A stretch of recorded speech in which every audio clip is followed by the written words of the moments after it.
أعوذ بالله من الشيطان الرجيم بسم الله الرحمن الرحيم الحمد لله رب العالمين والعاقبة للمتقين ولا عدوان إلا على الظالمين اللهم صل على سيدنا محمد في الأولين وصل على سيدنا محمد في الآخرين وصل على سيدنا محمد في النبيين وصل على سيدنا محمد في المرسلين وصل على سيدنا محمد في الملأ الأعلى إلى يوم الدين وعلى آله وصحبه ومن استنى بسنته إلى يوم الدين وعلى آله وصحبه وسلم تسليما كثيرا وبعد مجلس دار التربية والتعليم مخولو السلام عليكم ورحمة الله وبركاته natanga nyinin kolani na la tento kolani na salo kila mana badin kila mume bema kafurila dunke kendol ni la sabe kendol ni bulano mala kendol masila koyoto kata konti bolum o be tambo ko la majliso dunkel be konto membe be akono la nala kuma kan kendo nala karandiri nyaanyum malika futa mo xomu mela membe ma dingira mu me beto han science continent na wala hadala kitabo kono la menketa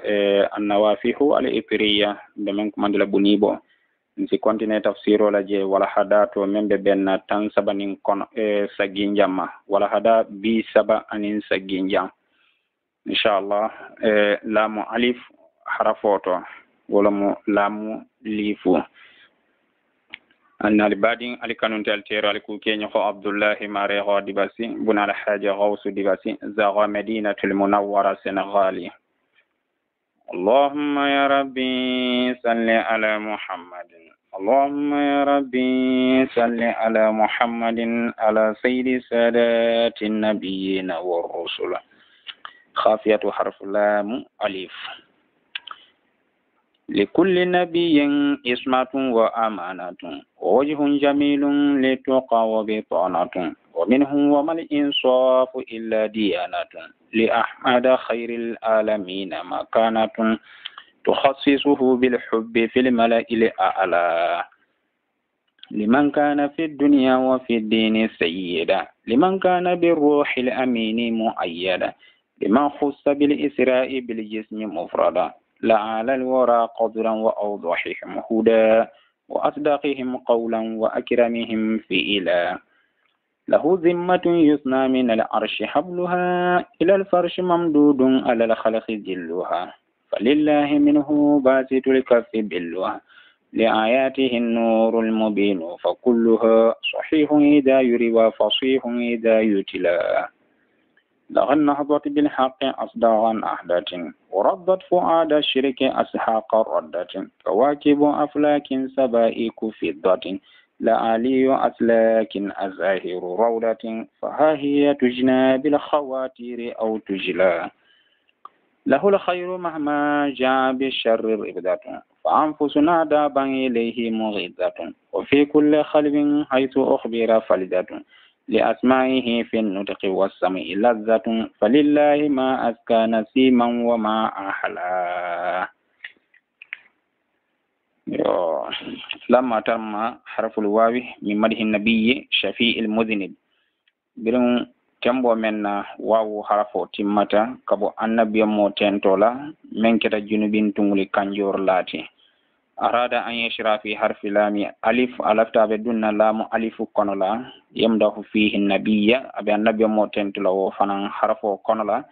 صلى الله عليه وسلم ذاكرا كك حكي البلندلاتي كك ميرادين دلاتي أن الأنبياء عليهم الصلاة والسلام كان نبي مليم كسنين نعم بما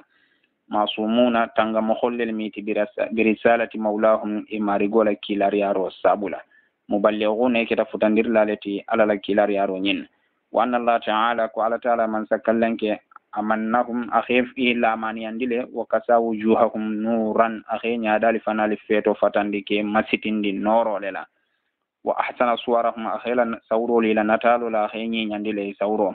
وجعل لكم منهم أهل بطانة أناتنا كيريكي النبي المرسلين لين كنو فو نيخولا كنو فو نيخولا قلو نيخو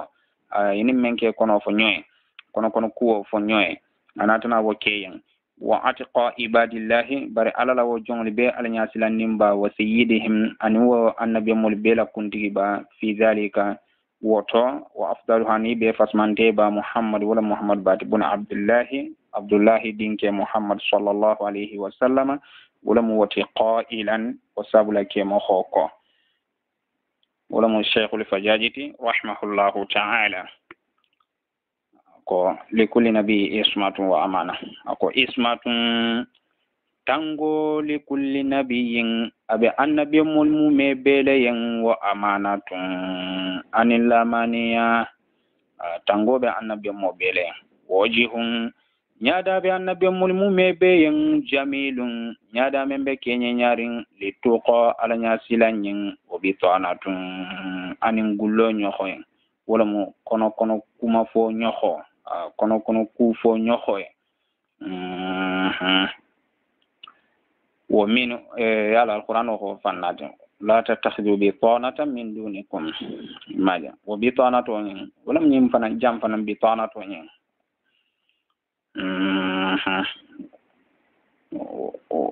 وما الإنصاف أكو تلين ديامان كفن دي منهم ولكن لا إلا ديانة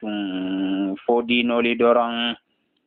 مكانة درجة بالي أحمد أبي أحمد باين خير العالمين دافن بفاسمانته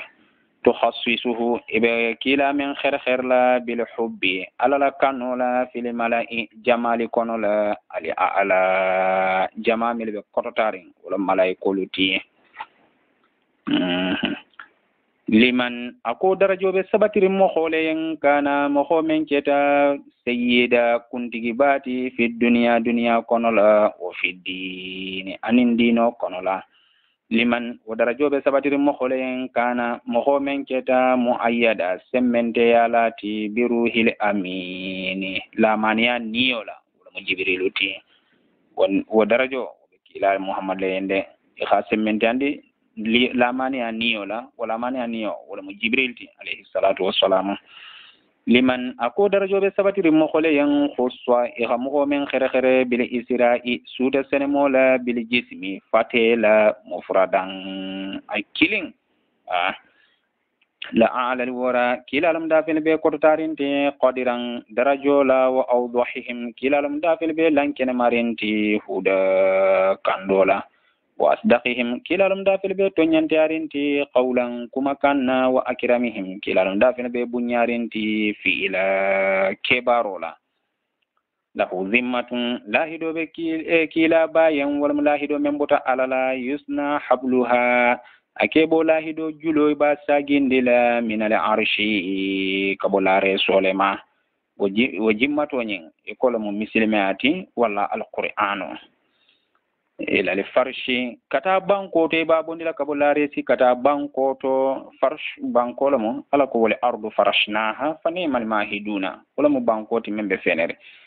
al muradu bihi huna jami'ul ard abe menyin kanje farshi nyin jang wala mo banko mu mebe wa hiya allati farashaha Allah ta'ala li ibadihi wala mo banko ti ala men fene man sakallanke ala jongoliya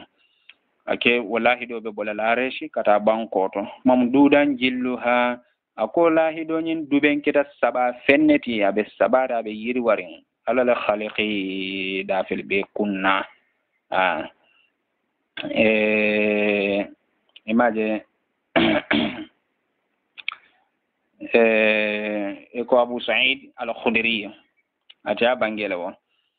ko kila sallallahu alaihi wasallam ako kila ko kitabullahi mamdudun minas samai ila al-ardi ko kila ko abi sa'id al-khudri ako kila ko sallallahu alaihi wasallam ala kitabo abe sabarin ne kabo sansanto kata bankoto yo imaje yo anadala hadisa ko den abu shuraih al-khuzai wa fananko anna nabiyya sallallahu alaihi wasallam qala inna hadha al-qur'ana la sababun tarfuhu bi yadillahi wa tarfuhu bi aydikum fatamassaku bihi abi shuraih al-khuzai wa fanan kan nabiyam mo khabange annabiyam mo ko nyin al-qur'ano menje ko julolo mo julo nyin kundo abe ala bulu akundo be ateli bulula alla kila ko al-qur'ano nyin menje inna hadha al-qur'ana nyal qur'ano menje ten la sababun jululo mo tarfuhu julo nyin kundo bi yadillahi ala bulu wa tarfuha kundo bi aydi ko ba ateli bulula fatamassaku bihi wa tal mutanyanyu make ala yo majaba falillahi basitul kafi bulo fenela ka ko be mansola noto minhu ka annabi mo bala billuha sorola annuru noro li ayatihi abe kilala kawa kuwoliyen walla la qur'ani ayoliyen almubinu melkira ko indirla baluti fa kulluha wa qur'ani ayol mumebe sahihun ibebe saharin ijayuriwa nige filla fasihun ibebe koirin ijayutila nige karan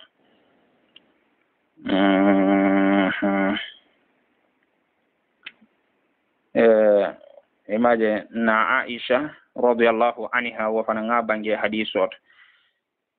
ko kila ko albaytu alladhi yaqra'u fihi alquran yatara'a li ahli as-sama'i kama tatara'a an-nujum li ahli al-ard ako bum men alquran o ka karanga kono la je kal norale ala noro kal lankenema sandun keliyenne e ko lolol fanalla geya kal lankenema banku dun keliye nyame nimbe banko kanka lolol je mana la santo nyame alquran o ka karang bum meli kono la lu meli kono la sate melito banko melito wol fanalla noro katare ngele kan banko to jang sandun kelinya katari ala la khadina hadati ako wallahi wa dalila koyolu walla wa ayo nyilu la khadina hadati wallahi ayo nyili jidita walla fo dalila ko nyili bil haqqi to nyale la asdaqa nahdatin jidinya be to nyante yarina ka jidi wala mo katariya kallo khatariya prigis wuli kallo waraddat ako ayo li fanali gatero ke fe gakatin katiri ke fuadan sondo mela fuada shiriki fulaka funtun sondo mela asiha qarradatin terinya be sirina abe ke tele ke katin ka be si ka tonyon ka be halage kawakibu aflakin fuluko lololu aflakula kilin jamalo moti ala kiliya wala mo fulukuti ako fuluko lololu sabaiku fiddatin anin godi foro yelundingilula ila nyinya misalolu la aliyu aslakin ako soli julolulu wollelmu azahiru rawdatin dalakeno yiri firolu fahahiya ako ayol menje tujina be katila bil khawatiri sonne me mirolu la aw tujila bi ma'ana wa tujila ibe lankere mandila fanan lahul khairu bekila mahma tumotu manni jaa ribujatun nimmo masiba mo khonata wala mo kurun nanata bi sharri kuja khoti aka khairu le tarkila bulala ako ribjatu huwa ar-rajulu alladhi la khayra fihi wala moti khayrata min nakuto masiba mo khodoron ako wa huwa sallallahu alayhi wasallam alla kila dun la yadfa'u bi sayyi'ati ate buka kuja ho nyori kuja hola ani walakin ya'fu wa yasfa kila ka yamfa men jalaginta kola wala mu afwot kila ka safu ho fanan kila ka yamfa safan jamilan ako bi hada umira sallallahu alayhi wasallam ndi kha yamr wala fananna qala ta'ala idfa billati hiya ahsanu as-sayyi'ata alaka men jawyata anyori nyummake ikha jawma nyori ala ko koteke faafu anihum wasfah yamfema fereng kane jalagi ikha yamfema yamfanyala membe kenye nyare fa anfusuna akonteliniyo mughizzatun walikata tariyala balelti daban dumo nyama ilayhi katakila bakan wa falijatun kuntu wala mu kanola kano kunto fi kulli khalibin ada sonno me beto haisu dingira o khibira ni hakila khaburuje lazzatun dahamu li asma'iha be kila ba to kholifin konyem fin nutikhi kumoto wasamu'i yanin kumola meto falillahi ma fenka ko man salam maroto aska amen senyandi nasima fonyo dimala wa manin femen ahla na gasiro diandi yo kila la to khol siyatale de dalailul khairat wa khana tindila to keme fula to killing ona tindile wala fajiru kilal mal fajiroti atoko dole fana mo fajirte kilal mal fajiroti yabudu amuduhu asama sinna geya be lankene mala lil iyani nyala feler laliyan wal badiru kilal mu karoti atoko le fana moti lamin qusu hasuduhu ahasido wala ma jahu yala wa mi naqsindirike wa mi naqsindi nuran norola kila misalo mu karolete kila jawya nyawnya hasidi nyawnya konya wonya ilo jawya imi kila naksindi na lo nora bala imi fenfen na sindi noje woto fisa kanu dorong fa uqsimu ndeben kalila haqqan tonya la yuraddu imi sagindirke shuhuduhu wasediyala wa kaliyo sediya walla ben kali kan femmen kan wasediya akemi amurundino la asana aku wallahi kila le nyinyata hatta saba juduhan fo kila la fonnin siraga wasaroke al khaliqa da fengilula fafa akila sagita lahum da fen yen jillan dubenti wasaba kila bonta lahum da fen yen wabula sanji wami bati atamul wara kila lam da fen be timmarinti ilman londo la bi haqqi lahi amargo haqqola wa asdaquhum kilalum da fil beton yan darinti fi nawmi hala sino al haloto wanti bahihi anala kunin al haloto wa abu aduhum kilalum da fil be jamfarinti an ghayhi kabo da fil la filoto wa safahihi anin da fil la fellom baliyato alijahu ali hormo li ummatihi abe kila mantol yen alimakinu menkira ma fa fenti bi jahihi kilala al hormo sabula fa in ukhiru akoni goli dugundi wada pele dunni wala mukila man tolu waqtan watila faqad quddimu fi tambindi fadila fasmante yato ata'uhu kila la saybul khabatule fastaja kullu sayyidi kuntigo mume be gafa majigi lahum kila lo saybul yen saybul ga kila dan kunne biraxe kili isonta me bulata noma kuntigo duna marman soli fanale ibe xe famma jigile kilalo saybol yende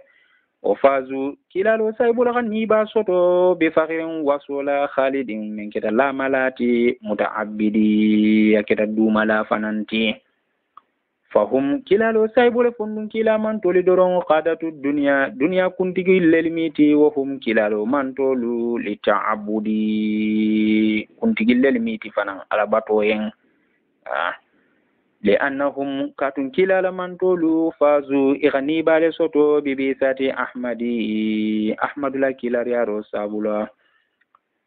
ففازو كلا من تولو غني باسوتو بمجرم بنيا لا يطالو إند بنيا من جانيا نينولا ولا يؤلا إند أكوتو تاني نينولا أبيكو فمي جاغانا نو كلا من تولو بنيا فمي كوتو تانو أسانتو فانا la jarrada wallahi kila gawrandiro ke sayfan fanna kana fammen keta muqimada la kono dum fenti lil haqi to nyayen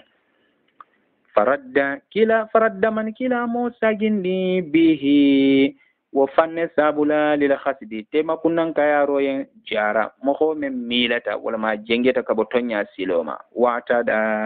adanna tambita akila gamurundi kanatindi ka tembendi mo kholife falillahi ma finka ko man salam noto aska amen senyanni walillahi ma finka ko man salam maroto hada min kannandi la abraa walla kila jararo ke afahamali ibadi jongoli sondo melu wala mo jongoli hakkilo lula minal rada kabo halagoma kila ga jongolu akhe hakkilo li jarale kabo halagoma wala mo fulaka fundi ya jangarolu kafiri ya jangarolu katun itel musababu leliti ni be jombala asike halagole soto sababoti bi hujjatihi ala dalila koyolu sabula al uliya melbe korotarin wa shirati ana la sariyan sabula al muslim membe fasmante yarin ahatati inayatu rabbi kila mari gola khair lole mininta bihi kila bala tifulan adenani ma فنقى أخسني أندروك من الأدناس كبن خولما جوهر قلبه كلا صندميلا سلولا wa arsalahu alaka kila baki kata dafeni kamume ya nyama min ba'du wodindi ya kola khayra munabbihi kake kuni mogobe fasmanteti li amrin kuleyen rahu lahu kuloko alaka gerindala wolemo alaka kila lonnindala ahlan kake dunke ya lati luhubbihi yakanoyen fataharahu akila ba seniyande tiflan ala dindiya wato wa arsalahu ala kila baki kahala la keba kambaniya wato yo ko kahalo min ri kelu konola wala mo moti men asanji tan sabo dafa akoti mande an fatata koyo lafta bulala tiyo konola kumo be men no mawla ma kila kibirinte momina siyota fo sanji tan nano kun kila wuceta fa makata bi makka 13 sana kila wuceta makka kono la biri kha kilariya sanji tannin saba yuha ilayhi ka kilariya ro kiya kanje sanji tannin saba wuco kono summa umirahu bil hijra saita ya marla hijratola kata madina kama katuje kata madina fa hajara ila madina na tata wonyale madina fa makasa fiha na ta wuce madina hasabati taje 10 shinina sanji tanga ko fanan ke madina yuha ilayhi ka kilariya ro kiya kanje fa mata wa huwa bun 63 sana kila beleta wotuma siyo abe sanji taworo anin saba abe ko alayin dina do ko mu mebe ha be ke sanji mo anin sabole konola sanji tanin saba makka sanji tam madina asiyo fambe kafo sanji taworo anin saba qawaidu majdin bunya sama singilu wala mala silolu lam yashniha tad'u mahammahan jija akol mo ngaybe mume wa ajnasu fakhirin wasononolu lam tazal wa wasononol mawuli tatanawwa'u be nono gange yala doron aka nono gange ya doron kumo koto moko wasu femfen da kabri bunya to anin kotota to anin dambe to anin fatiyata anin sabarni londini hakkili nyumani nenkoyo anin nyinya wuli be sabata kila la ko to le kata fo men siata wuli fanali beti wa hali madifa fo nyor dingirabe bam fi ulahu kila la kotota to lil mukhalifi wali nyohoyen wala mo kafiruliti li isra'ihi kila la suto senmo yembil li suto to wannas wal halto mokholu hujja'u wal basinorin dalailu ako dalila koyollel munastadi dalila koyollel munastadi be kanda nyinin kela biha wolula ashari'a sariyanto wal aqilani hakiloto dalailu akomu dalila koyolleliti zadati o dalila koyolle jedita fi bilad dahri jamanola kototo jiddatan kuta yala amalati o dalila koyolle kam milandiro ke khuluban arifina lonna li sondo melula mawaddatan kanola falillahi atharul khaliqi dafin be senuma kawko man solama roto minhu wal mukina bati burdatan dan fi fanola la arwa ibada la arwa wallahi kila min do boro ke ibadallahi alala jongolula badi am folo dingirato wa audatan anin sagi dingirato bi animuli kaffin bulu tego bulu konondin nungulila duna addimatu sanji wami ba alihatila menkira bonna bati duna ha wol kotola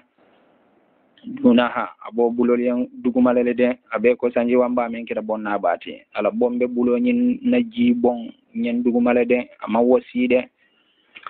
ala tonya innahu ko kilaba alifari bulolo mo allaji bulo men bajja anindita aslahu ala lasiloma kuma koto ala tonya innahu kila alifari dinno mati allaji dimme bajja anindita fa khasawaro ke aslahu ababama dimmen nga baba sawa yalo faru o bota asilo le ton yo wa asilo abe mbemba adama le man alayhi salatu wassalam yo imaje ko abe hadiso konna muslim la hadiso fillaroto muslim la fillaroto kila ko awwalu ma khuliqa ya jabir nur nabiyika aka fem folo ya menda jabir wo ila annabi mo noro la moti kila ko bange jabir le aka fem folo khamenda wala mi la annabi mo la noroti fama ba'atha ar-rahmanu man sanima la man kilari ke fi rusuli kilari amo kholi kono la mislahu kila nyokonna do ko kibaru walaysa fente li khalqin dafin kilinya walaysa man kili khalqin dafin kilinya wala ma man daga dafenya ami keno ay dum fana bir malaika fo jinna fo admadin an yusami akabe kanya nyaro kela fadlahu kila rafasmante yala tammal fakhiru wa sotimata li adama mbemba adama yen ejitumo menna kana kila baketa najlahu adinti birin kila keta adama dinti woto wa sotimata adama yen لقد فاق هذا الفرق والله نيم بلو نين اخا دانديرو كله في الرتبه درجوتو على اسلا لا سيلولا كما كوتو لقد فاق هذا الفرق والله نين دين دانديري كله في الرتبه درجوتو على اسلا بابالا فالا ولا مو ادماتي دين فرقو نين ولا مو كيلات اسلو نين ولا مو ادماتي عليهم الصلاه والسلام موكوتو أن محمد صلى الله عليه وسلم فاق آدم عليه السلام كو محمد بام آدم دان كيسوني نيمو بيم ولاتنا شيخنا شيخ الإمام محمد البوصيري رحمه الله تعالى كو فاق النبيين في خلق وفي خلق ولم يدانوه في علم ولا كرم تواضعت الأخدار درجة الخيف فما جيجي دون مكانه كلا درجة يدوب ملا فما الغيس ولساب الأكو سنجو مانك فما الغيس سنجو مانك فنتي إلا قتلة فوتون دي كيلين من بنانه كبو كلا بلو كونون دي لتو كلا بلو كونون دي لجيو بون سنجو لا بون كلا بلو كونون دي jiola bon nyala sanjola bon manke femfendi ako fotondi kilindoran wala la ghaisu ako wala la ghaibu kuma naran kelifana manran kya kulifana manke fenti illa nuktatun foton tombi doron min bayanihi kabo kila la koyindiroto manran kya kulu wala mo ko men no khunta mo holima da fen me miya jene imi ameno wo ghaibo wo fanan misali roto o manke fende fo noktato wala mo tombindin awa paski noktato mo tombileti tombi koyo fimma bala ko kata tombindin nyamena walla tombi fin koyma bala ako fo misali kilin kilala koyindiroto wala mo ala koyndiroto ala ha yingindi manaran kya kuli melikan wala yahituna bi shay'in min ilmihi illa bima sha'a yo ala ha kila yingindi menkan wo manaran kya kuli to bole maten dalailu ako dalilu lil mu tashrifin melbe wurgintari wala mi be kotarin li imbaihi kila la khibar lo yen bila ghaibi manaran kya kola qabla awani awato lana nyato khadi tasalati o dalila koyolu wali jokkita naqila filla rola aminu kila mulamani amulati ala wayni ilahi batman sola kila yaro kan wadinihi anala dino kan be ko ala amino la matide nyil beto bada kila lan kenamata fatamannal badiru karo natata daw ajabinihi kila fondala noro la karo natata kila lo noro nyinna wajada kila fonnin sirata wala mo kila gasoro fonnin sirata wala ma gasoro ke fawaddala ghaisu sanjo fanan natata faida ma inihi ajinya la woyo sabula sanjo natata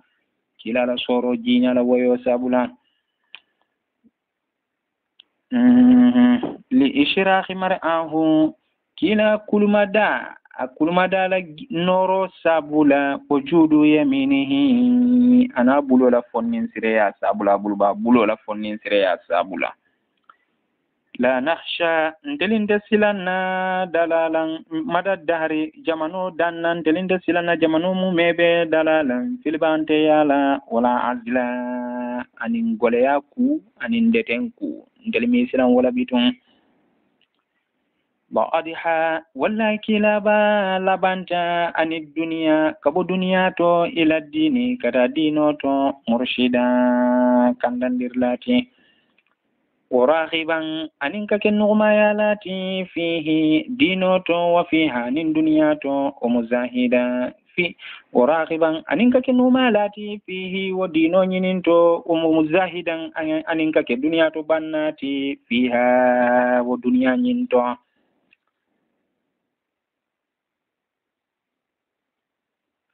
la awdaha wallahi kilaga koyndiroke makhfiyan nukhum fenna wala mukuti men non damolima kilaga koyndi mo kholiyanne alala yingindo sabula o kunyanyina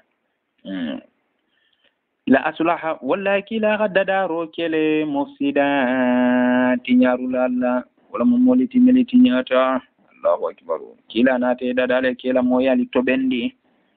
la asbaha wallahi kila labanta fi dareni lu fulo kono wala mo dunya ni l'akhirah li kulli mume be wala ndafe mume be sayyida kuntigiti odunaka mutaroke fasal iranyinin karoke mo kholula hal tuhissu misla fi sinyokondo lombang lahu kila yang hanni ma long bar fi sinyokondo la kuma me bang ibe mennin kila misali la yesu meban ko nyinin karoke wonte mela de abarru ibadillahi alala jongli be beti malamu kilati dinan dinola wa adatan ani adoto wa anfa'uhum alalamu kilalamu alala jongli be nafarinti li talibina nyinindirla liyen ifadatan soro fanfanna wa asbatuhum kilalum alala jongli be sabatirinti fi kulli babin fasmante ya bunda silol mumebe to siyadatan kuntigiyala ina ata karawo karandi na fasmante anin kuntigiyani dawlanin karama anin bete ya kolo alon ko kilala kuntigiyala sabatita katamba bela la in kana rasulullahi hannin alala kilari ya mukhulketa linnasi mukhuliyan sadatan kuntigiliti fa ahmadu bari ahmadu ba wala malla kila muhammad sallallahu alaihi wasallam khadisada nabiyina wa annabiy muli kuntigi yale wurrusulan kila riamo khulu shafi'ul wara dafin kanjor lalamu kilati wal hawlu al halto silan khadi balagha wa futata alimada dandulato wa khadi shamila al khawfu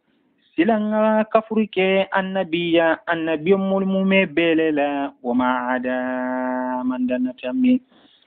silanga annabiy mulbe murale ebe kanyoma kadon he ko bari annabiy mulla silang e ka fo khawfu ijlali lati abunya kallanke ya o silanya wala mot bari awwa wa khawfu ghayrihim khawfu dhunubin wa iqabin annabi mol tanola silang wala mu junubo silanya ani ya hanqato silanya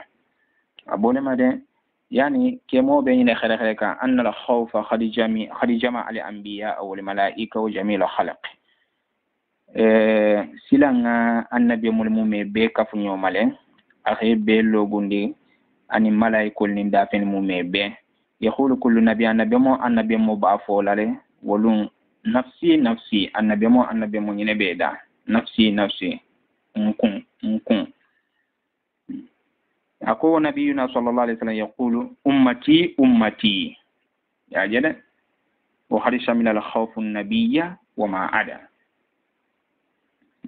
annabi mo sila be murale ke be ka laben kila awa wonto le konola nindo le ba falan fankun kun kila ba fulan mantolu wa yashfa'u shafa'ata al-kubra wa tumo kila kana kanjoro ke min kira kanjoro bati kilani to annabi multe mo jam fata de shewul fajaji ko faluzu ali tintin bihi kilabati tanju ali sikisi fa inna muhammadan ko muhammadu ba onali nanari ngan tintin kilala nsikisi alala yankato malqiyam olunde katu muhammadu ba la awwalu ma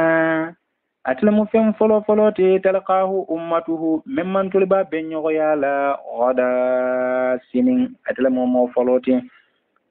tulaqi benyo yar la tulaqi be benyaro kala bihi kila bala at-tarhiba yirwo kumolo wal manzila nin jigdin yera as-sahala membe sonyarin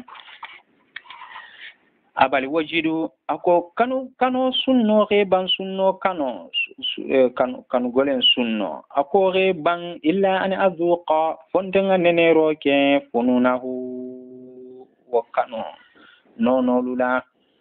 li shawkhin kanu golen sabula bara qalbi wa khanson do me lese atola aga janyandiro ke shujunahu wala sunno lula إذا ذكر المختار نغسو غندي جون فين كون حنا أسيكانو غولين حنينه ونكال على كانو غولين فانفانا لا أستمترن الدم والله مبنياجيو بونا لي ما إشتو مادام مببلو كونو لا دونه من فدكيلا مكتا جورا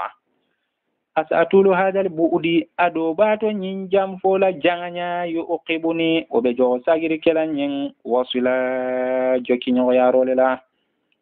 faya namu kholiwo li muhibbin alnagadar kanun tema ri'a siribuhu ikhamen somne me jote gendi lili bayni kanun te fatanyo yaro sabula